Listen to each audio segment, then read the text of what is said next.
अच्छा, हम चलते हैं। जय श्री कृष्ण।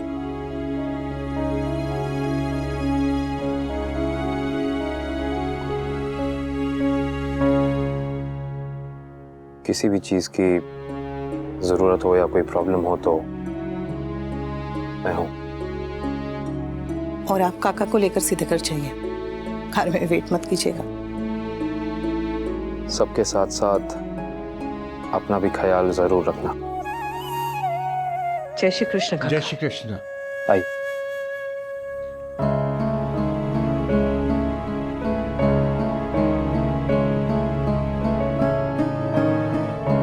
बच्चों, तुम लोग अपने कमरे में जाओ। पर मम्मी। समर,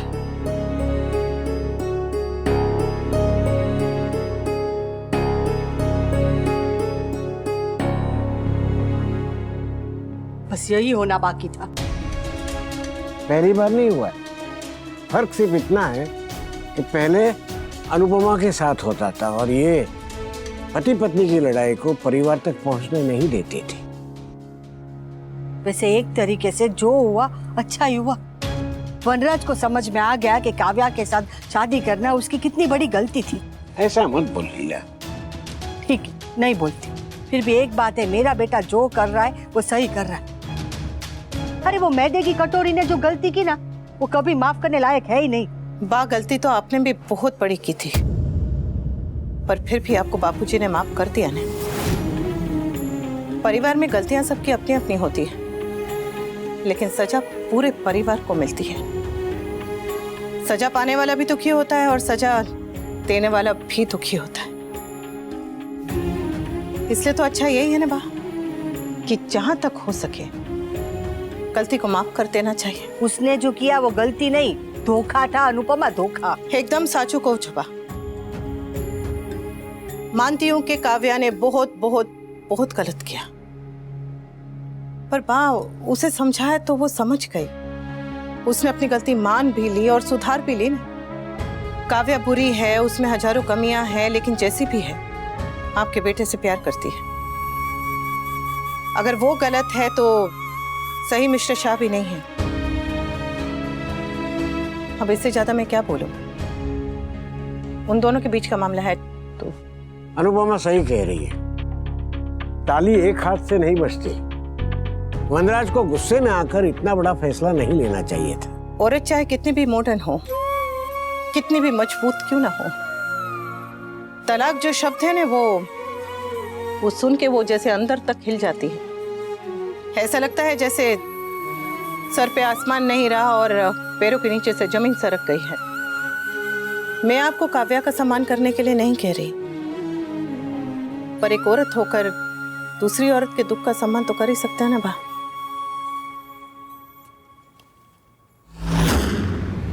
अनुज बेटा, हर घर में प्रॉब्लम होती है, पर इस घर में जरूरत से ज्यादा है। ये घर अनुपमा की जिंदगी है काका। उस घर में प्रॉब्लम मतलब अनुपमा की जिंदगी में प्रॉब्लम। उसके चेहरे पे परेशानी, उसकी आंखों में उदासी मैं नहीं देख सकता। Kanha ji please give her a break. मैं क्या करूं जी के? मैं पूजा करूं, हवन करूं, तीरथ पे जाऊं, क्या करूं जिससे कान्हा जी उसकी सारी परेशानियां, सारी मुश्किलें मुझे दे दे, उसके दुख मुझे दे दे। उसे 2 पल तो चैन से रहने दे, थोड़ा तो सुकून दे उसको उसकी जिंदगी में। उसका सुकून तू है, साथ दे, साथ रहे, बाकी सब कान्हा जी देख लेंगे। भाभी,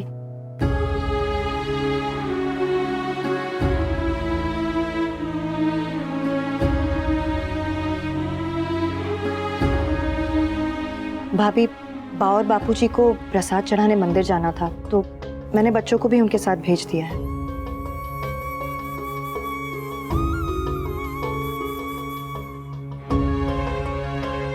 भाभी, आप एक बार प्लीज भाई से बात कीजिए ना। मैं क्या बात करूं डोली बहन, और मैं क्यों बात करूं? आप तो जानती हैं ना कि मेरी कोशिश हमेशा यही रहती है कि मैं मिस्टर शाह के मामलों से, उनकी जिंदगी से कोसों कोसों दूर रहूं। उनकी शादी, उनकी बीवी, उनकी जिंदगी, वो लोग आपस में लड़े झगड़े, जो करे, साथ रहे न रहे, जो मर्जी करे, मुझे उससे क्या। मैं उनके किसी भी मामले में जरा भी नहीं पड़ना चाहती डोली बहन, जरा भी नहीं। भाभी ये बात आपको भी पता है कि यहाँ जो कुछ भी होगा उसका असर आप पर भी पड़ता है। मुझ पर नहीं, शायद बच्चों पर, माँ बाप कुछ। मतलब आप पर असर पड़ता है। भाभी आप भी जानती हैं कि मम्मी का रिएक्शन सिर्फ एक इम्पल्स था। भाई के डिसीजन से घर में कोई खुश नहीं है, काव्या जैसी भी हो। लेकिन आज मुझे बहुत बुरा लगा जब भाई ने उसके हाथ में डिवोर्स के पेपर्स थमा दिए। अगर भाई गुस्से में आकर डिवोर्स ले लेते हैं तो आप सोचिए कि उसका पाखी और समर पर क्या असर पड़ेगा। फ्यूचर की छोड़िए भाभी, अभी घर का क्या होगा? केस होगा, एलिमनी मांगी जाएगी, लड़ाइयां होंगी, डिवोर्स सिर्फ 2 लोगों के बीच होगा, लेकिन उसकी कीमत बच्चे और बाप बाबूजी चुकाएंगे, फाइनेंशियली, सोशली, इमोशनली। भाभी भाभी प्लीज प्लीज एक बार आप भाई से बात कर लीजिए। आई एम रियली सॉरी भाभी कि आपका इस घर से रिश्ता टूटने के बाद भी नहीं टूट पा रहा है, पर प्लीज भाभी एक बार इस टूटे हुए रिश्ते को फिर से निभा दीजिए, मेरे लिए, इस परिवार के लिए, प्लीज भाभी।